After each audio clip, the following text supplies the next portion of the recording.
And start with sharing my slides here.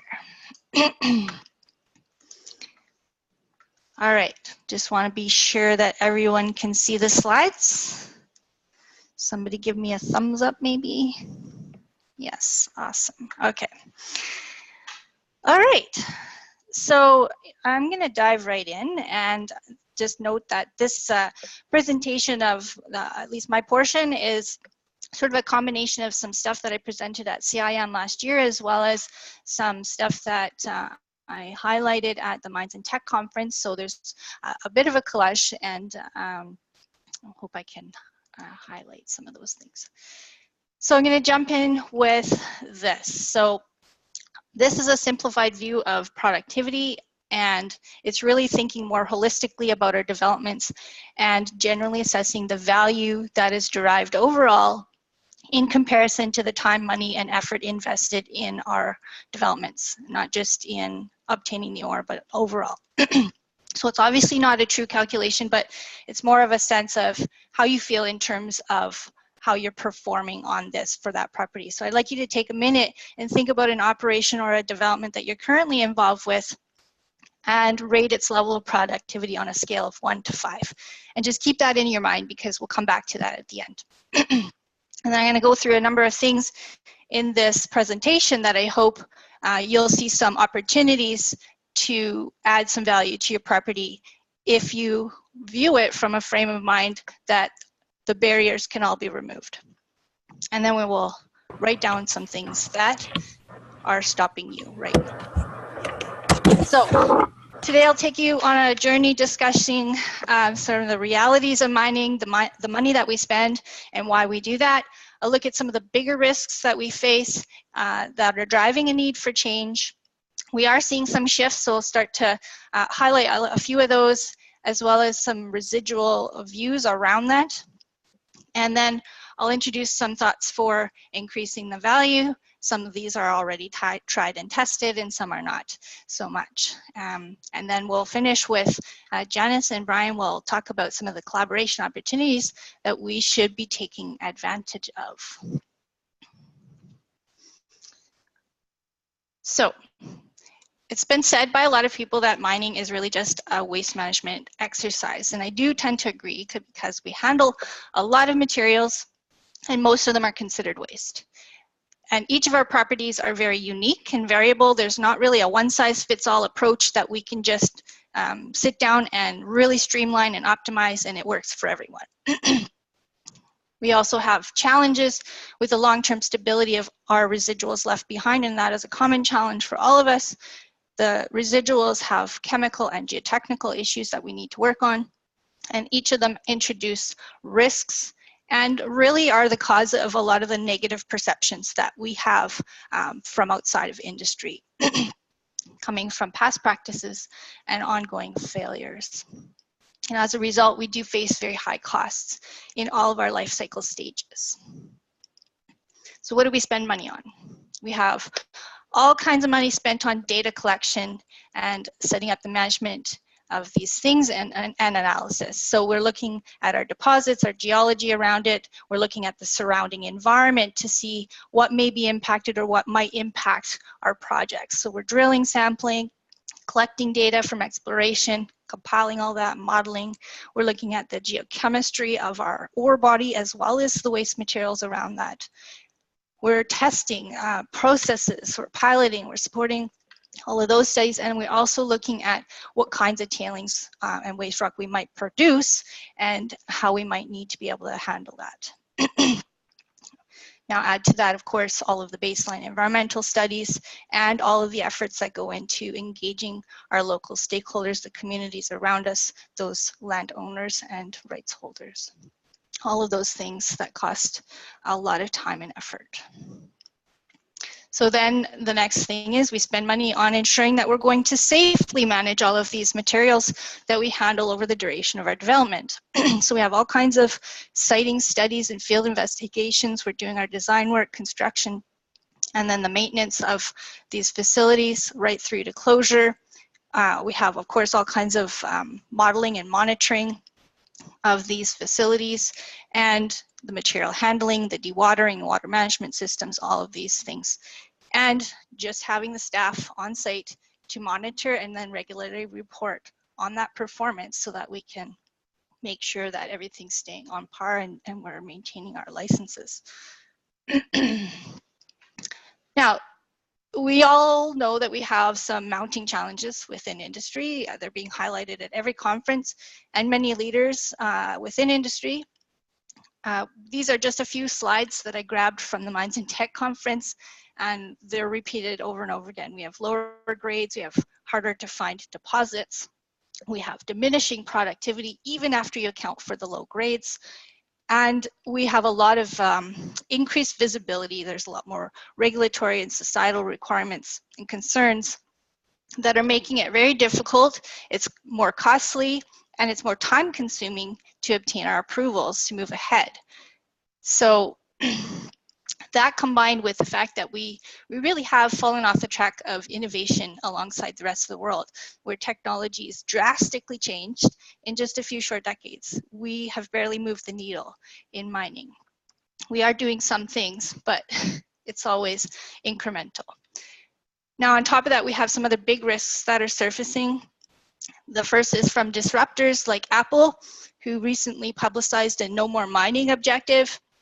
And while they haven't solved this challenge yet, they aren't the only ones working on it. And they've already shown that they can basically rip apart an iPhone in 11 seconds, and they're working on other things to do more, and they're reusing all of those components. So if they can do it, who else can do it? And how many others will move in that direction? And the question becomes, can technology companies then really become more resource providers, and who else can do that? The other big thing is the fact that our younger generations are really not that interested in coming into a sector that doesn't incorporate the digital age and that may have negative impacts on the environment or society. And we're not really doing a great job yet of educating the public about the positive things that we're doing. We're just starting down that path, but there's a lot more to do. So I will acknowledge we're not just standing around and doing nothing. We are making efforts to make things more efficient and cost effective. We have, a lot of it's been necessary to keep our businesses afloat, especially with the market downturn. But we have been looking at how we can optimize our plans, minimizing strip ratios and reducing waste generation and the cost of moving materials. We're looking at improving our recovery rates through better processes and some greener processes as well. And we do design our tailing systems and waste management to help neutralize those materials, make them safer and less prone for, say, risks of metal leaching in the environment. But I want to go back to the point that most of these improvements we've been working on have been applied to standard systems, our best practice, as opposed to really looking at big changes and how we might do things differently. And these newer innovations that we're starting to hear about in using digital tech, like big data and automation, those are in that realm of making bigger leaps, but they're being implemented by a small number of very large companies, and otherwise we're sort of still playing in the same sandbox.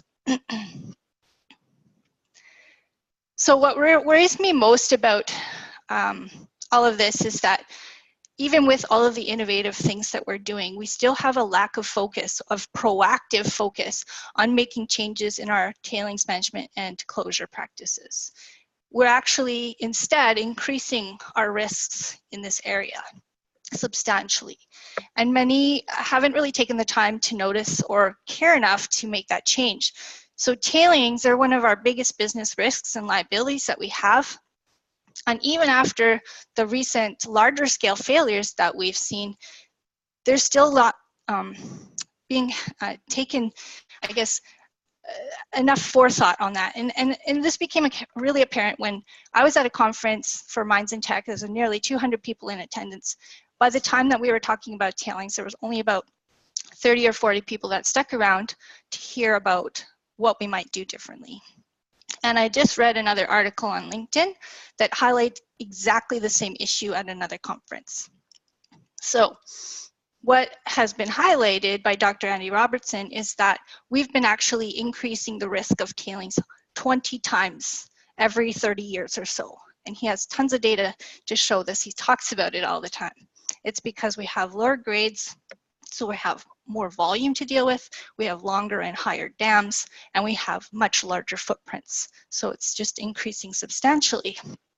Now, the thing that a lot of people don't talk about is that the fact that these bigger facilities, we have a lot of unknowns about long-term performance. You know, tailings facilities are designed to learn how they're reacting over time, and we adjust and adapt the design to balance that. And unfortunately, there can be little evidence that a massive failure is about to occur because you need to have a really close eye on everything. You need to have very educated specialists in this area who can recognize the need for making those changes quickly. And we're talking about moving materials to respond to balance and stabilize these infrastructure. So we only have so much speed that we can actually respond to stabilize the situation. So we want to be keeping that in mind. Now, the bigger thing that worries me about that particular part is with shifts to embracing digital, we're moving to better utilize a lot of data and improve our productivity and efficiency, and that's all great. But we're wanting to put the data into the hands of frontline operators so they can make quicker decisions in the field. And the problem with that is that we already haven't done a great enough job in connecting the dots for everyone well enough so that they understand how each of their decisions can have an impact on tailings and waste management. So some of these decisions they might be making can change the characteristics of the tailings, they can change the volumes of the tailings, the density, the water retaining characteristics, and all of these kinds of things are what the basis of the design is based upon of that tailings facility. So we've seen many times the failures of dams have a human element involved. People didn't notice an incremental increase in pressures, the slow rise of contained water, the lower density of materials against the face of dams. And these things, they happen slowly, and we need to be able to see this and be responding appropriately. And now society is also pushing a lot more to know about how we're doing things and what we're doing to stay safe. And alongside that, there's a drive towards a circular economy. So if we cannot lower our risks and clearly show how we're doing that, there could be a very strong push to move more in the direction of a circular economy along the lines of eliminating mining wherever we can. So these are really big risks. So now I just want to introduce some new perspectives. So what can we learn from looking outside of our industry? I think about manufacturers who are constantly looking for different types of materials or more natural materials. They are often completely renovating or changing their processes to avoid the use of certain materials or to introduce new things. I think about what's happened with the municipal and construction sectors where there have been monumental shifts in waste management. Most materials that we used to regard as garbage or waste are now considered valuable resources, and we're recycling a lot of things. So why can't we do that with mining? What if we could avoid generating large volumes of waste rock and tailings? What if the waste we generate isn't really waste? What if we could gain some revenue and actually reduce the costs and the risks of on-site storage and closure? And what if you could replace an entire tailings management system with a secondary production and distribution system of another product, or two or three? So I want you to stop and think about what might be of value on your property. What else is in that ore body alongside the ore that you want? What are you tossing aside because it's not your primary commodity or it's not the focus of your business? Might there be other ores at lower volumes, low-grade residuals that could be utilized by different customers? And what is in the surrounding rock that we need to obtain or to move to obtain that ore? So we know most of these superficial materials that are further away from the ore body are of the same makeup of other materials that might be excavated locally for other purposes. So my thought is, how different is the sand and gravel or that crushed overburden rock from the aggregate and crush that might be used for roads and infrastructure in your region? What about all of those materials that go into those xeriscaped yards? And if you think about what's going on around the world, maybe some of you have heard of sand wars or sand mafias. The UNEP has estimated that about 85% of the weight of everything mined globally is sand and gravel. And in India, they estimated the illicit market for sand is worth around $2.3 billion a year. So there is a demand for just aggregate, and how much of our materials fit into that category.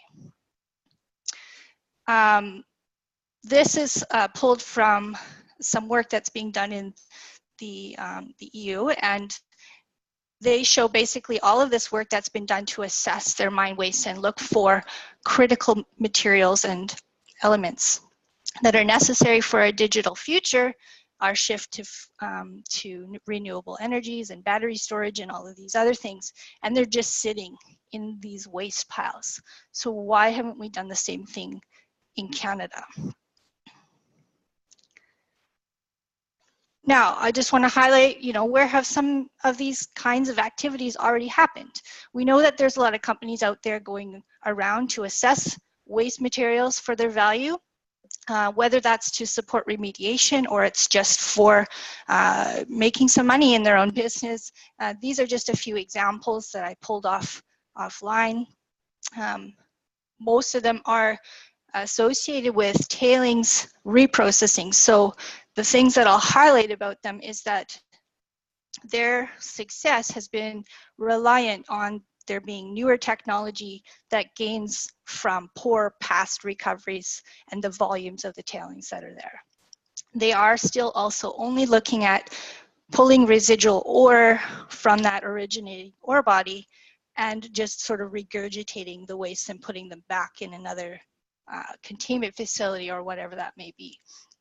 But the point I want to make here is that if it's economic to dig these materials up and then still manage wastes in new operations, then it should definitely be economic to apply a similar type of process and just pass tailings through from one process to the next before it goes into a waste facility. So we're actually taking more value out of the materials that we handle in those particular situations. So other things that are happening is that there are various groups around the world.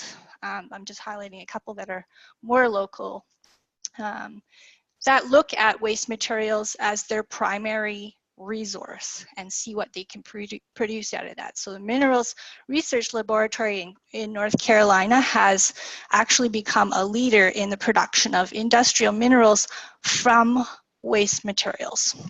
They process things like combustion coal ash, sludge, wood, paper, and pulp and paper sludge, and tailings materials to pull all kinds of industrial minerals out. So, quartz, feldspar, mica, cyanide, vermiculite, potash, the list goes on. But all of these things are minerals that are in a lot of our surrounding ore bodies or surrounding materials. Orbite is a company in Canada, and I will highlight that in the last year they've had some financial difficulties because, as with all new processes, when they scaled up, they had a couple of extra things happen that they've found the solution for, but it needed a little bit extra money that they didn't have. So they're working through that, but they have proven their process, and they can create all kinds of products out of red mud, fly ash, and some other waste streams that they process. Now, ferric is an example also of a manufactured waste product. It's not a new idea. It's basically taking various types of wastes and blending them with other wastes and with other binders and experimenting to produce something that replaces concrete. This product is really neat because it actually uses carbon dioxide, so it's GHG sink, and it actually gains, it's stronger than concrete, and it gains strength when it's placed in saltwater environments. So it actually has a very good place to use it, and it's more flexible and whatnot than concrete as well. So it may be something to look at. Now, all of those projects I just mentioned are using existing waste. If we go to the opposite end of the spectrum, we can look at completely preventing the generation of waste through big changes to our development and processing systems. Now, GenSource is here in Saskatchewan, a potash project that's still in the feasibility stage, but they will be applying techniques of selective dissolution, so that they will only extract what they're going after.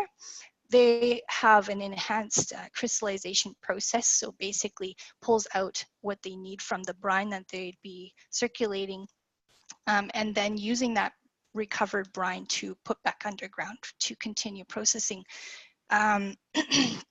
They will have, their proposal anyways, is that they will have no tailings. There will be no waste materials on surface. They'll have no waste fluids. And they have a very small footprint because all of their processing facilities are modular, and they would just bring in small scale plants to have sort of smaller developments on demand from they have contracts with customers. So it's a very, very lean process. Everything would be mined only on demand and direct shipped in bulk to that customer. So very interesting way of looking at things. And you'll hear they actually are going to be presenting at CIM in April or May, so we can hear more about them there. Now, for existing operations, obviously we can't sort of redesign and start from scratch, but we can think differently about moving forward, how we want to go with things, especially if we have a long-standing operation or we're looking to maybe expand with new discoveries. So I just want to highlight an example of a great collaborative solution that Agnico Eagle applied on their Goldex property. So they have introduced in-plant destruction of cyanide, which a lot of operations are moving to, and they had very clean tailings with no sulfides, very high neutralization potential, and they wanted to minimize their mining footprint with this property.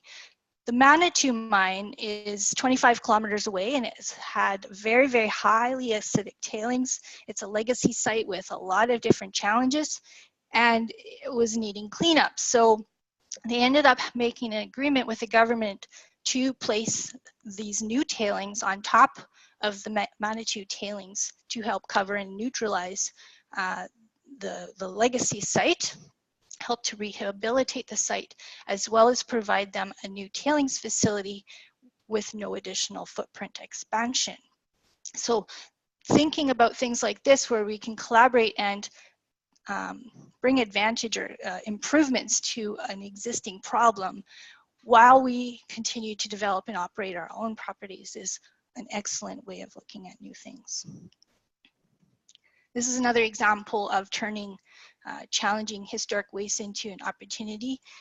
So in Virginia, they needed additional power generation in the region, and there were also several abandoned coal properties that required cleanup in the area. And so they looked at a study where they could find a technology, a clean technology, that could use this coal, this waste coal, and additionally feed some biomass in as the resource to create clean energy.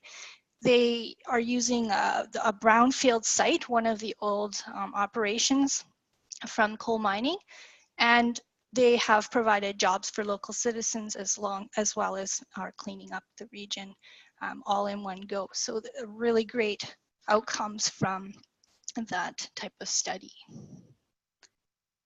So I'm just going to quickly run through a couple more slides. There are, of course, other ways that we can bring value from our developments, not just to us, but to others. So using the sites for solar or wind power, not just for our operations, but to support the local communities around and provide a longer term resource there. Using potentially our land and water that we manage already to support local agriculture or forestry. And I throw in medicinal plants or fish farming because I came across, well, one, the cannabis, medicinal cannabis has been raising profile here quite substantially. And there are some developments where they've used underground operations for greenhouse setups because you can control the conditions so well. And it takes less energy to heat or keep cool these environments as compared to being on surface, and they're year round. So there's all kinds of benefits to doing that. And fish farming, just I noticed that Creighton Mine said that they have, I think it's Creighton Mine, they do some hatchery work underground to help replenish local stocks in the area. And so I just thought, well, that was a pretty neat application, and what else can we be doing in that kind of situation? Are there areas that are so remote that they don't have a lot of high value proteins coming into the region, or that costs a lot of money to do so? Could we use some of our property to help facilitate food in the area that is beneficial? Other uses for underground, there's been high-tech laboratories and data storage underground. Again, lots of advantages in terms of controlling the conditions, as well as for these physical labs where they can be away from some of the climate conditions and solar energy or whatnot that would impact their experimentation otherwise. And also just using the land to increase tourism. So there's been lots of things converted to golf or parks, underground.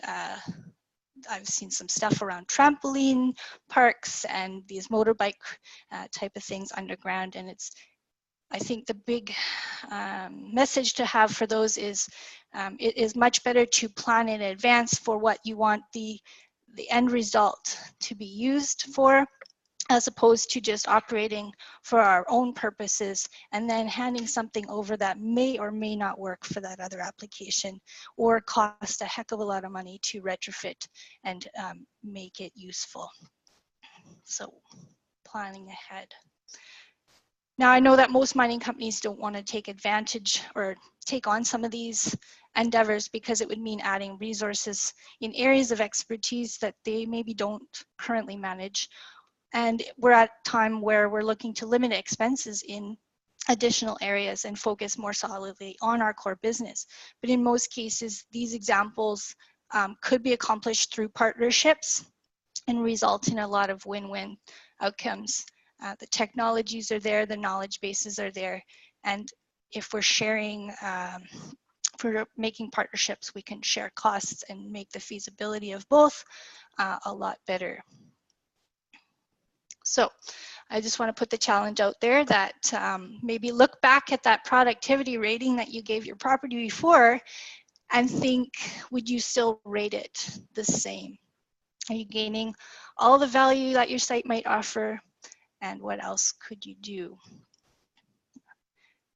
So now I want to just turn it over to Janice and Brian so that they can introduce some of the means to actually taking some actions and collaborating with others. So if you just give me a minute. Oh yeah, and I'll highlight the CIM-IC, the clear supercluster that's still waiting to see if we get approval, but there may be a lot of other funding out there too to support some of this stuff. So now I just need to switch slide decks here.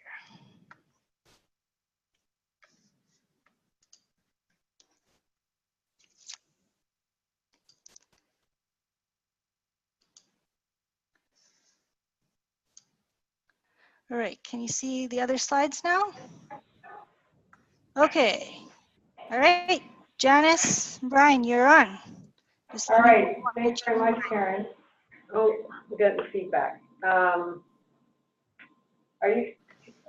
try that again. Okay, that seems better. So thanks very much, Karen. A great presentation. So Brian and I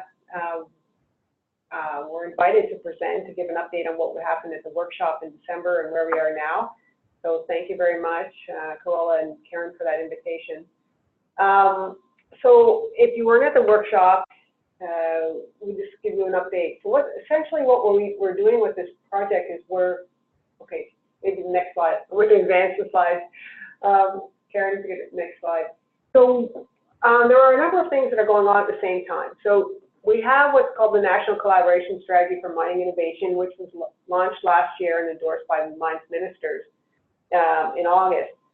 So the ministers then asked us to pilot this strategy, looking at collaboration as a mechanism to accelerate innovation. From there, we went to the provincial agencies and departments to see which projects would be relevant for this pilot. And the project that we're going to be discussing, called Mining Value from Waste, was selected as an opportunity for us to test the pilot. So there are a number of things going on here. We're going to talk a bit about how we're testing the pilot on collaboration, but also how we're building a pan-Canadian collective initiative in the area of mining value from waste. And we'll talk a bit about that. And then finally, a little bit about the workshop, and then what are the next steps. So one of the things that came out of the strategy, the strategy focused on how we can move forward in the collaborative space in order to succeed and accelerate innovation. But one of the things that was important, and we'll talk a bit more about it later on, is really about, okay, we need a collective objective. So it's fine to say we're collaborating, but unless we have buy-in from all that are participating together on an objective that makes sense to everybody, we're not going to necessarily succeed. It is the collective in trying to advance something. So that's one thing, and later on I'll present to you what this could be, I think, a collective objective for this area. The other one is looking at how we share resources and leverage existing strengths, tools, expertise. And this could be anything from what we're doing now to sharing ideas and knowledge, to sharing facilities, which is a lot of what the Clean Growth Program is about, and I'll talk about that later.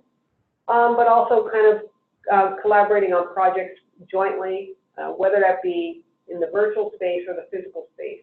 I think the physical space really offers a lot of advantages to trying to accelerate that innovation when you can work side by side. But that's not necessarily always a possibility this day and age. And the last is really about the communication side of things, and that sharing of information, best practices, getting a dialogue going, which this webinar is accomplishing as a start. Being kind of free and open with the information that's out there. What are some of the best practices? What are some of the gaps? And once we get that information out there, we get a chance to communicate and talk about it and exchange ideas. And that's really, I think, the foundation of communication, collaboration, and innovation. So next slide, please, Karen. So in the December workshop, and thanks to those who were able to participate, we put forward the concept of mining value for waste as the pilot for this collaboration strategy. And the 4 areas underneath this national collaboration were endorsed, and those 4 are looking at the technologies for recovery and valuable metals and byproducts, repurposing opportunities, as Karen mentioned earlier, what can you make out of this what was once waste, and what are some of the liability, what's the liability, how do we quantify it properly, what is the opportunity to reduce it, and very much fundamental to all of this and critical is the policy and regulation that's underpinning all of that. So those 4 areas were endorsed at the workshop, and then we started talking a bit about clean growth, the clean growth program, as a mechanism to kind of facilitate funding of some activity. So looking at clean growth, which as you probably are all aware, the letters of intent are due at the end of this month. We found that clean growth wasn't necessarily effective for a collective proposal, but we have been able to pull together a number of smaller proposals that sit under this umbrella. Next slide, please. So some of the things that came out of the workshop is that we need to expand what we're doing beyond the people that were in the room, to Indigenous communities, investors, to others that can contribute. And we need to kind of link incentives to how we can incentivize this change, not a change necessarily in just technology, but in terms of philosophy and how we manage things. And then we need to move this to demonstration scale. So it's fine to start talking about it and then looking at in the lab scale, but until we get to a demonstration scale where we can really clearly see that what are the benefits, what are the risks, as you know, Karen noted earlier about the Orbeek example, when you get into scale up, you get into a whole different challenge.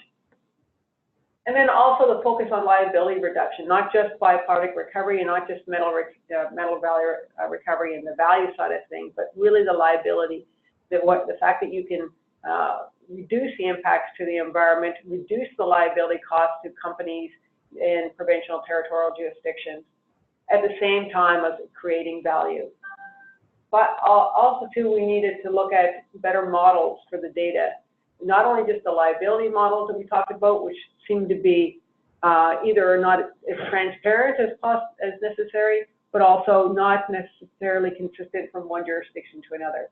But we also need to have a kind of a compendium of data available, so it's accessible and it's available to all.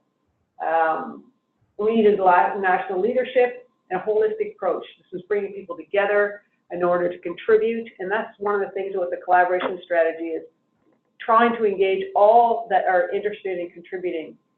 And for the collaboration strategy, part of it we're looking at, you know, more of an in-kind. If you want to play, we're welcome to have you join the game.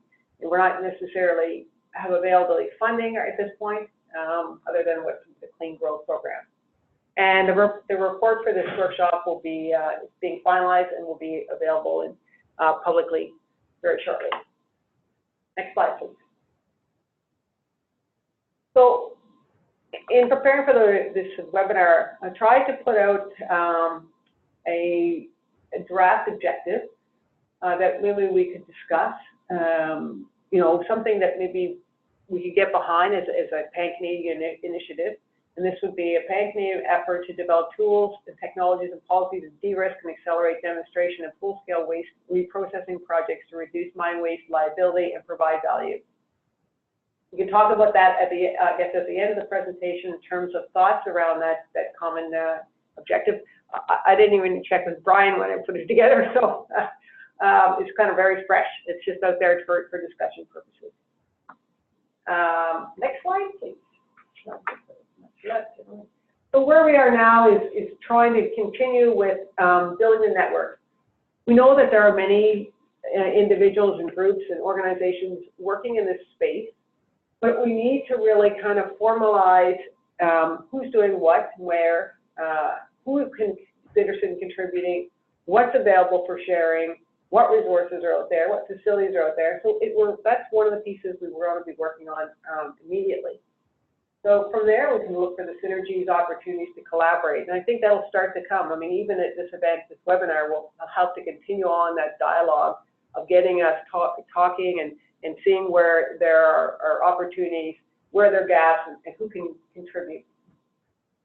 And then we started looking at, once we have network and we have some data, we want to look at how do we maximize the interpretation of things, the impact, and facilitate the innovation. And the national collaboration strategy will be a vehicle that we can use to kind of help form it as the foundation or the framework around which we work. And we want to build on what's going on, as I said at the beginning, on what's happening in other organizations and look at cooperation rather than competition between others. We see oftentimes that there, particularly when money's involved, we get into a bit of more of a competitive mindset, I see, particularly when funding is limited. But we want to see if we can just build something that's more cooperative in terms of, there's a lot of work that needs to take place in this space in order for us to advance. As Karen noted earlier, this is happening elsewhere in the world, but here in Canada, we haven't had any successes, around this reprocessing of waste. We're looking at sharing, looking at cooperating, and building on the workshop in December, this ESRS webinar. Maybe there's an opportunity around PDAC to have a discussion, certainly at CIM and at RSG, to kind of keep things going and build the momentum and build the opportunity for a pan-Canadian initiative. I think that's all I have to say. And then I'll leave it to Brian to answer all the questions. Okay.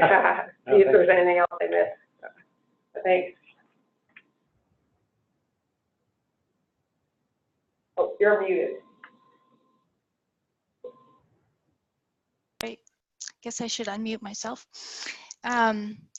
Just jump back to the main screen so we can see everybody. It would be great if everybody can turn their cameras back on and we can sort of go through some of the questions, I guess.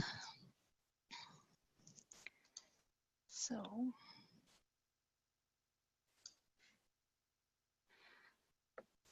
Jan had, so Jan, you had a question around sand and gravel. What makes certain sand and gravel illicit?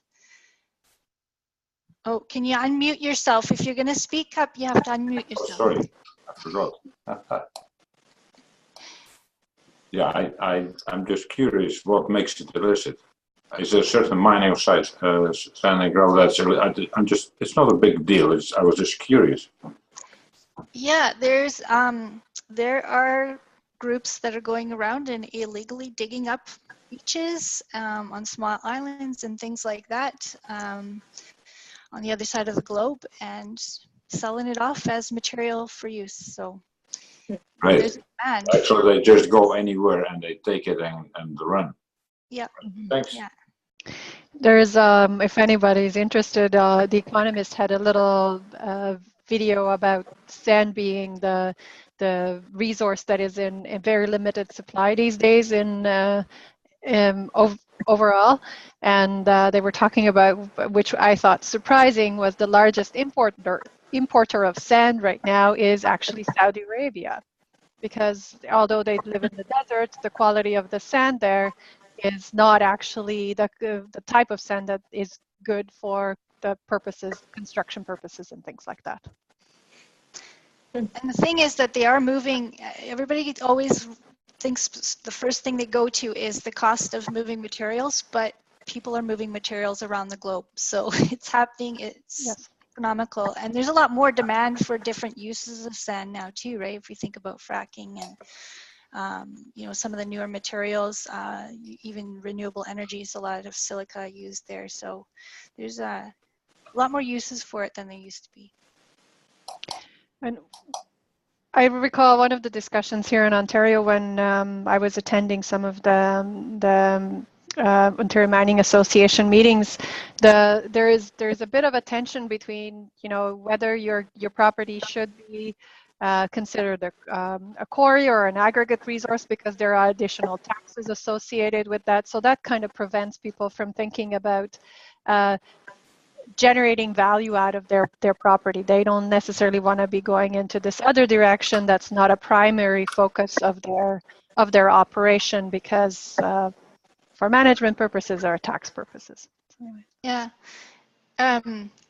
One other thing that came up at the CIM when I presented on this before, because there was a regulator in the room, and he brought up the fact of, you know, well, all waste rock has, you know, some elements in there that are going to cause environmental problems, and he was worried that we would just, you know, try and spread this waste rock all over the country type of thing. And you know, we're not proposing that you wouldn't still go through the motions of testing the materials and making sure it's clean enough material for use for other things, right? So you'd still need to follow all the rules and whatnot, but Anaconda actually is one of the companies that will be presenting at CIM within our envelope on waste reprocessing, and they're selling their waste rock to a construction group and shipping it down south for some developments down there because their aggregate, the waste rock passes all of the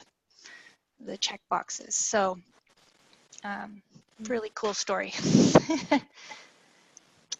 Yeah, I think I love the presentations this morning. It reassures me a bit because I think we're, you know, a lot of those things are happening, certainly with our company. The one piece I didn't see is there's other waste products other companies are using that mining can use, and we've used sort of waste pulp and paper product actually for reclamation in Timmins. We do sell waste rock to a number of different places. However, it's highly limited because in most cases the planning has to be good on the front end because you need to segregate the rock as you're mining to make sure the clean stuff is accessible and not in the middle of the waste stuff when you're done, because typically Canada, United States now, if you put it in somebody's driveway, it starts to release arsenic or some other material, you're liable for that, and it's not the right thing to do. So you know, the hindsight, so I think you hinted on it, is the pre-planning is critically important to sort of use some of those things. And then the other piece I think that weave through all of it didn't come out quite clearly that we're looking at is all these pieces lead into sustainable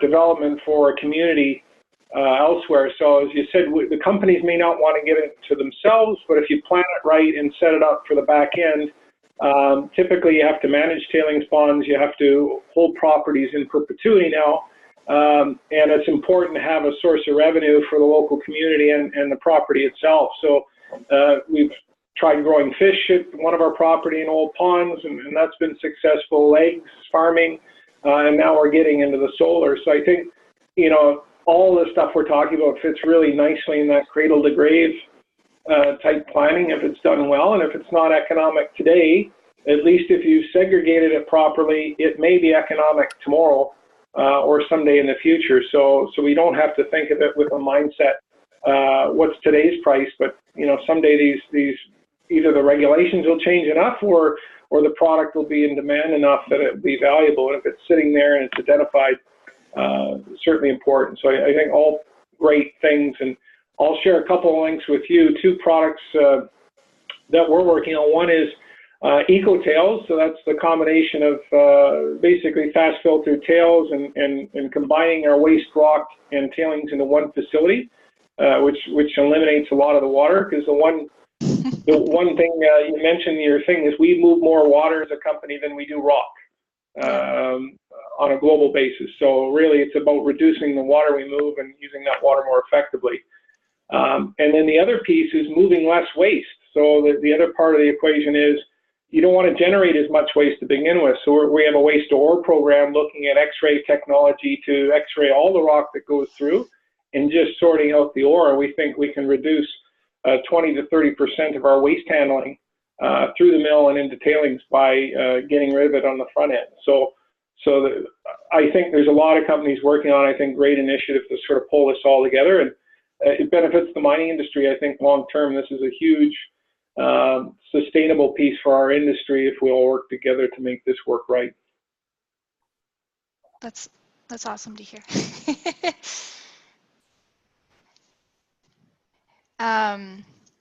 All right, well, so the other things, you know, Jan said, you know, transformative dialogue could drive collaboration. I think you're right on looking at just talking more and finding out who's doing what, You know, Janice has hinted at that as well, saying, you know, we just need to have the conversations and see who can help who. And I agree that we also have potential to use other people's wastes for our own processes too. So, and even just from company to company, you know, we don't even need to necessarily look outside of our own industry for some of that. Yeah, and you said something about resources for building the network. So no, this was one of Janice's slides, and I think the idea of having a network is really great. At the same time, to keep a network on the road, you need to invest people and money. And I was just wondering where that would come from, if that has been taken into account, because networks don't completely grow on themselves. They need some base. They need some stable resources to work.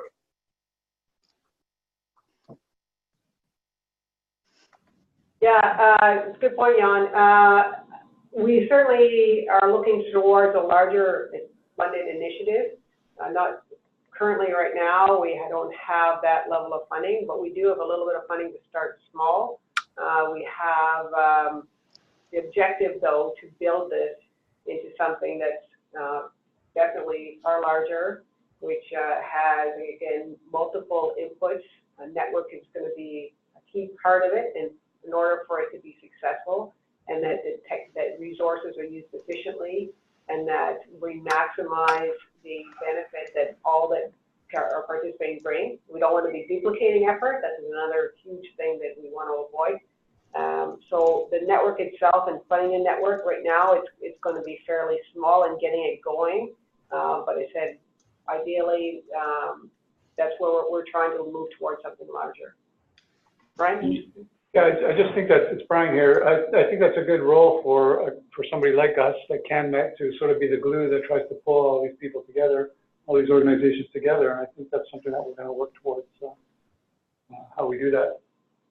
There may be a model, it's many years ago now that I retired, but there used to be a climate change impact and research program that had such a network, and they had funds they appointed chairs for the network in various universities and things like that. And you may find it useful to look it up. It's in NRCan, and I think it was in the then Earth Sciences sector, and maybe you could model it a little bit after it.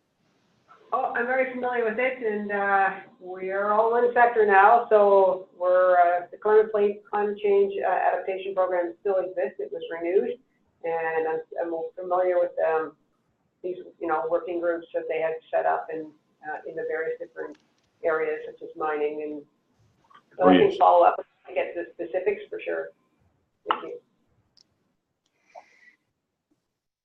Jan, does that relate to the your comment about a social network analysis? Yes, in sociology there is a methodology called social network analysis, and it consists of really studying all the nodes in it, all the people involved in it, and characterizing their relationships. And what you can do then, there is software that produces a map of the network. And as soon as you have that map of the network, you can see gaps, and you can see areas that are not sufficiently linked, or areas that are overlinked, things like that. And I don't know, I think you could get a sociology student to do it for not too much money. Yeah, I think that's one of the things Janice sort of had highlighted, to try and identify all of the potential stakeholders that could be involved, and mapping that out. So we have some more comments on our feed here. I think I saw Dave trying to speak, but we couldn't hear him. Can you try again, Dave? Just unmute yourself, Dave. I think he's unmuted, but we can't hear him. Oh, is he here? Okay. There we go. Oh, okay, thank you. So I just sent one on underground mining. I mean, obviously it's a given that underground mining reduces footprint of mines tremendously compared to surface mines. And for a long time in my underground clear, there's been control of dilution at source in underground mines and diversion of waste underground to keep it underground for a long, long time. So I'm just wondering, with the amazingly changing sort of regulatory scene, right? The reason that surface mines don't go underground sooner is usually cost-driven. So do people, participants see a changing scenario where there will be cash penalties on surface mines, which are environmentally related, which could force operations to go underground much sooner, or even from the beginning? That's one thought. And then the other one, because I'm going to have to go in 5 minutes. In Cape Breton, there's a lot of generation of iron sludges from treating wastewater from the abandoned coal mines. And they're desperate to find value in that. They need to create some sort of market or use for it. Looking at that ferroc, that's iron carbonate. So if somebody could come up with a economic scheme of converting iron oxides into iron carbonate, using carbon dioxide or whatever, maybe we could see iron sludges from acid mine drainage being used. I just wonder if anyone's got any thoughts on that as well. Thank you. I don't know that there will be penalties quite yet for anything like that, but I would assume that the cost, just the increasing cost of managing on-site is driving that anyways. And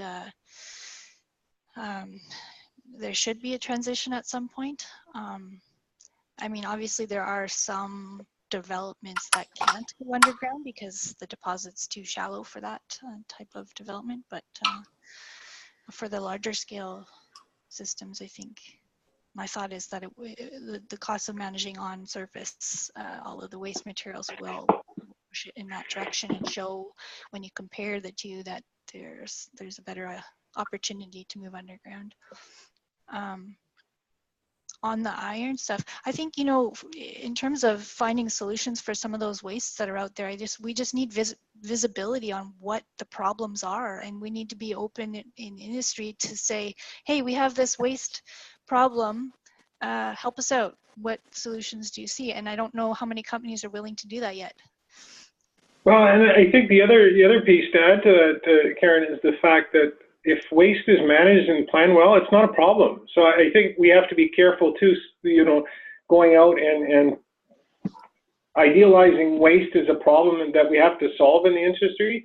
We have lots of properties, we have millions and millions of tons of waste, and it's zero problem. It's reclaimed, it's beautiful, it's benign to the environment, people are using the land successively. So again, in certain waste, it's a problem. I think the long-term care of tailings dams, that needs to be looked at, but waste itself is not a problem if it's managed right and it's characterized right at the front end. So I think we need to be careful when we go out with any group and publicizing this, that we're labeling waste as an industry as a problem, because I don't think the industry sees it as a problem.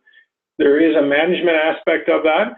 And I think from a cost perspective, what's going to drive us underground sooner is permitting, not cost, because most of the deposits being discovered now are lower grade, bigger tonnage, which don't lend themselves to underground mining to begin with. So most of the big mines you're seeing starting are still big open pit mines, but there's a lot more work on the front end managing the waste and trying to minimize the waste. And that's what our company's focused at right now. Mm-hmm. Yeah, I think you have a good point on labeling things as a problem. I guess I was just referring to that particular situation. It's like, if it is truly a challenge that you don't have an outlook for, that you should be able to surface that and say, you know what, these materials, they have these characteristics, we know what they are, we know what we can do with them, but what are some other opportunities, right? So.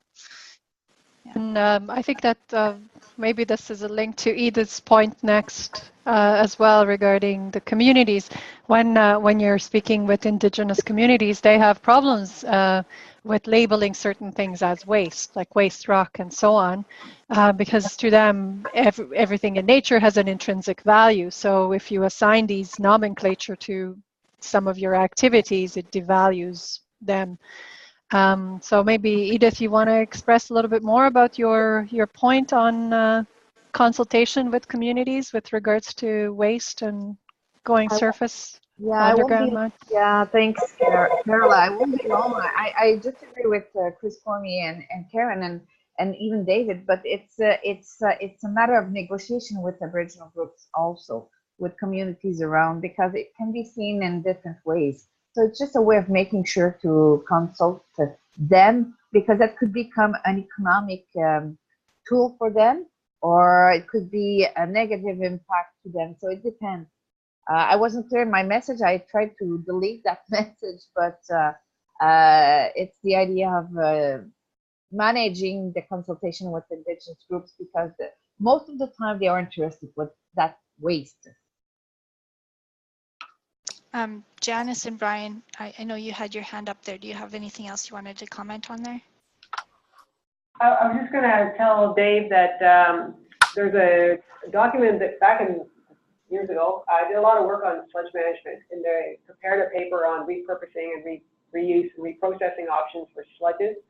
So I'll send you that, Dave. So it has lots of different things there that we've done test work on producing bricks and sludges and things like that. So there's lots that can be done. Yeah, thanks, Janice. Janice, you're probably aware the Assurance Centre at Cape Breton University has this whole topic as part of its mandate, but I'm not in touch with them very much these days, so I don't know where they're at with it. But I'll pass it on. Yeah, sure. Please send it. Thank you. And I'm going to have to bow out, so if I can work out how to leave the meeting, I will. Okay, bye. Take care. Maybe that document can be passed around to the team, Karen. Maybe that could be part of the recording of this. Yeah, I was just going to say, I time. think that would be advantageous to have any, if anybody has any links they want to share to certain things that they know of or going on, you can throw them in the chat now or email them to me afterwards, or actually email them to ESRS@CIM.org, and then we can share those on our website. We're going to have a new website soon, so we'll have a resources section, and these recordings will also be online. So yeah. I'm not seeing any other questions in here right now. Does anybody have anything they want to bring up? I think maybe we should put up that statement that Janice had in her presentation for discussion. Sure, let me just... Is that okay, Janice? That's great. Thank you. That's an excellent idea. Shall I just share the... Maybe I should just share the screen again. Just a second here.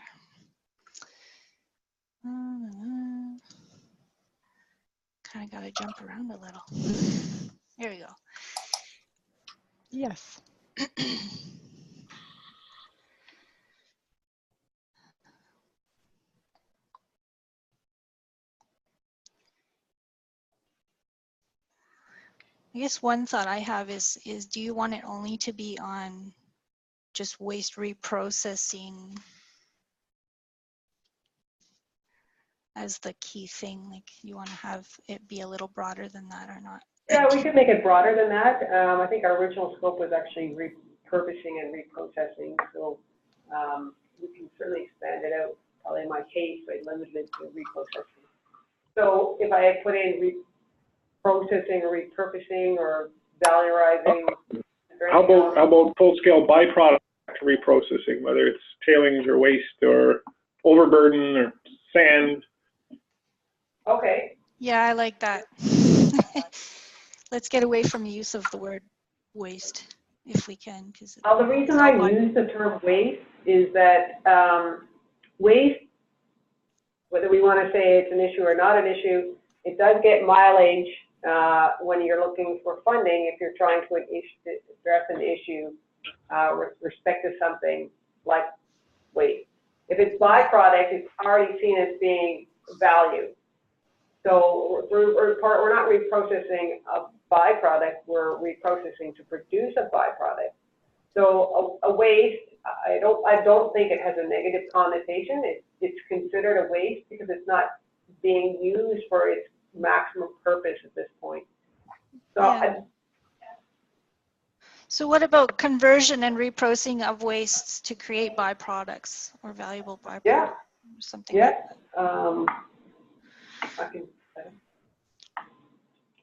can. The other thing that I always see in various like sort of funding programs is that they always focus on tools and technologies. And I see you've got policies here, but even just working on the collaborative strategies and how you bring people together, like none of that type of work or development work is sort of captured under the potential for funding. And I think there's a lot of different groups out there that work on those sorts of things. And, you know, so that's just a thought in terms of how do you capture that kind of support effort.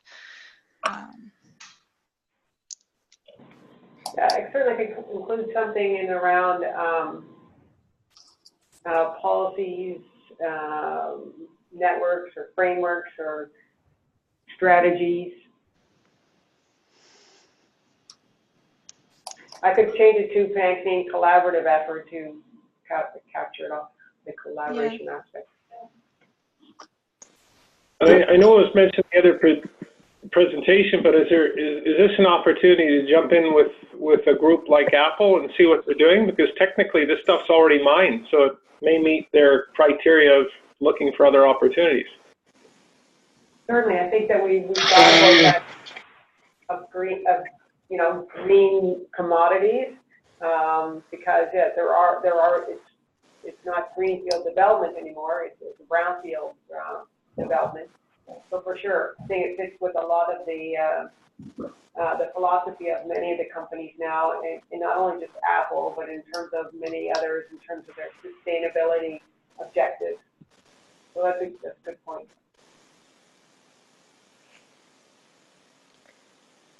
Yeah, I think even you know, so groups like Apple, but I think at the workshop in December we also talked about you know, just different groups out there that focus on new materials and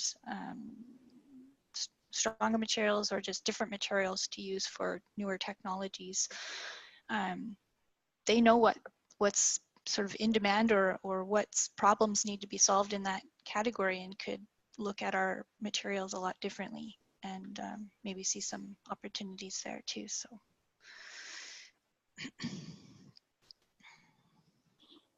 There's also a chat from Aaron there with regard to the term repurpose versus reprocessing. Yeah, there is repurpose and reprocess.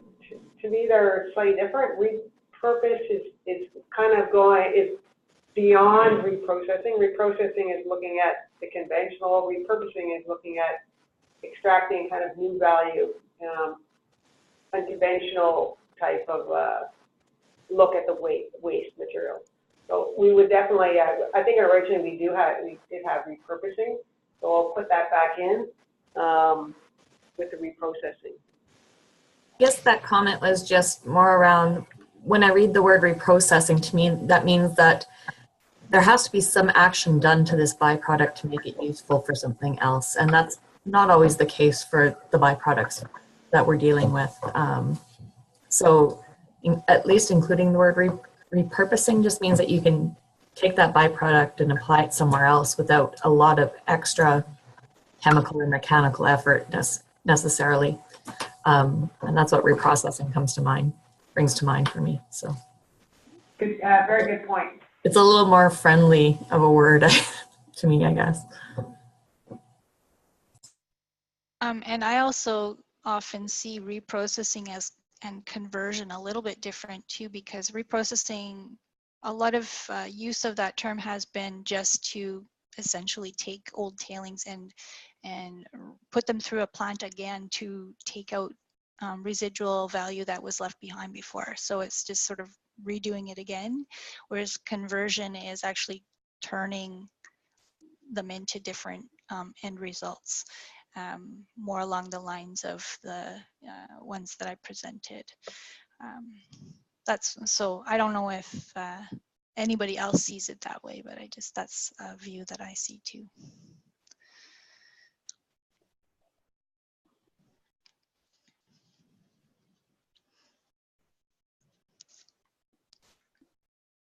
But just responding to Isabel's comment about de-risking, I think it's not necessarily de-risking the waste. We're looking at kind of taking the risk out of repurposing, a repurposing process.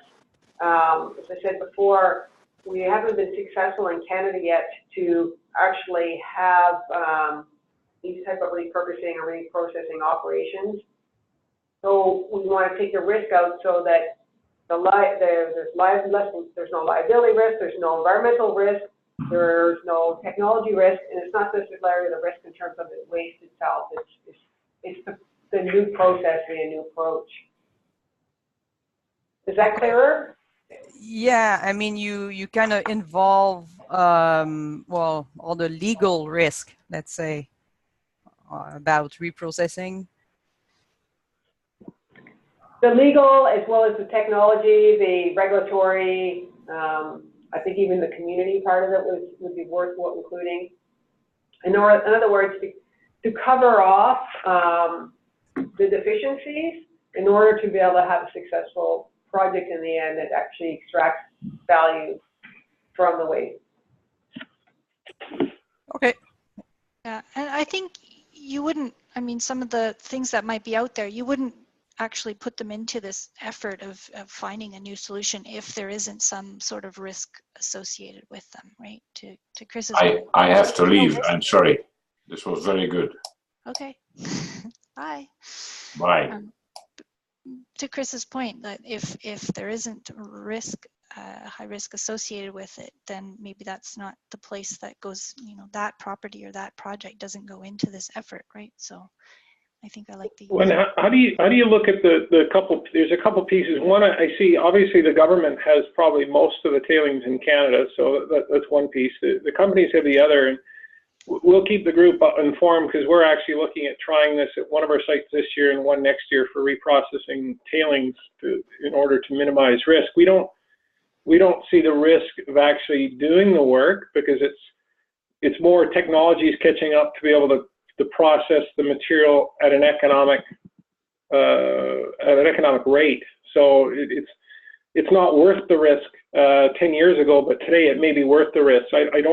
We don't see these projects really as environmental type risks. They're more financial type risks to take. So again, I guess it depends what's out there, but from all our tailings facilities in Canada, I can't think of any that would be, if anything we do to them would improve the environmental state of them. So it's really it's an improvement project, but it's a financial risk if it doesn't make money with the technology that's available today.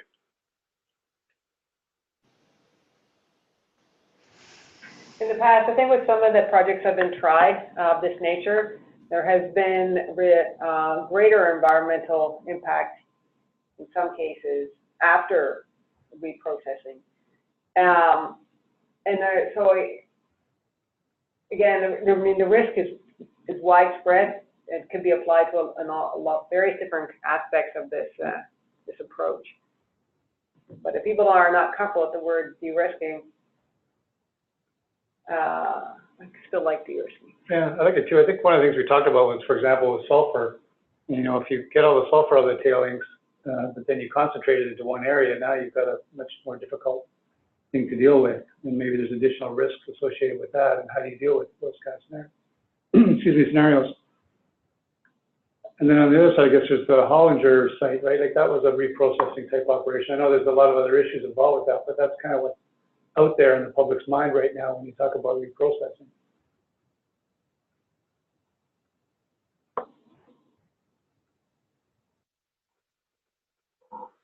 I'm muted. Just thinking along the presentation that Semi gave at the Mines and Tech, and he was talking about that concentration aspect. So if you reprocess something and put, you know, you pull the higher risk elements into a smaller space or, you know, volume, one, it's much less cost to manage that in a smaller facility, and it leaves the rest of the waste, you know, you say up to 80% or 85% of inert materials, they become more inert. So then they can be used for other things, or they can be progressively reclaimed and a lot safer for the environment. You may still have that small volume that maybe there's not another outlet for it, but it actually consolidates that and puts it into something you can manage a lot lower cost and easier to contain. So that was just sort of something I took away from his presentation too.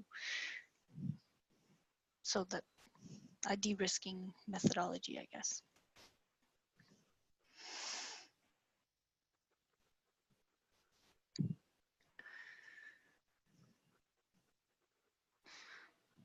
Right. I would have a question on this. Just I'm playing with this as I read it, and I was looking at the wording of providing value. So there has to be. What about where in a situation where you wouldn't, the net benefit would be reduced environmental liabilities, for example, for reprocessing. So you're not really generating it's not jobs resource oriented, but more liability reduction oriented strategy. So there's the net benefit is different. No, I think it's captured there. It's just maybe and or, right? You may have one or both benefits. Yeah. When you have the liability reduction, and you will be extracting something, right? You'll be extracting resources of some nature. It doesn't necessarily mean, doesn't say cost, right? I mean, so I think it still captures that both sides, reduction in liability and providing some value. There has to be some value coming out of it, and that value necessarily means financial value. Could be a resource that costs more, but there's liability reduction associated with it. So all in all, it's a positive. So this is just semantics, but providing value, I would prefer something more like creating value, because who are you providing Sure, or co-creating value, especially if you're adding in the collaborative term earlier on. I like creating value. I'll change that. Yeah.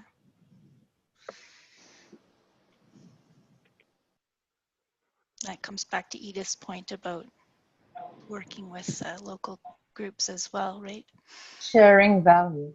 Sharing, creating, co-creating, sharing. Well, maybe we can send out the statement and get some comments back by email. Is this something that you'd want to put in our ESRS newsletter and just say, this is the new draft, any comments, welcome? Sure, we could do that. Yeah. Okay. Let me just make some of the changes and I'll send it back out. I'll try to see if I can incorporate as many as I can.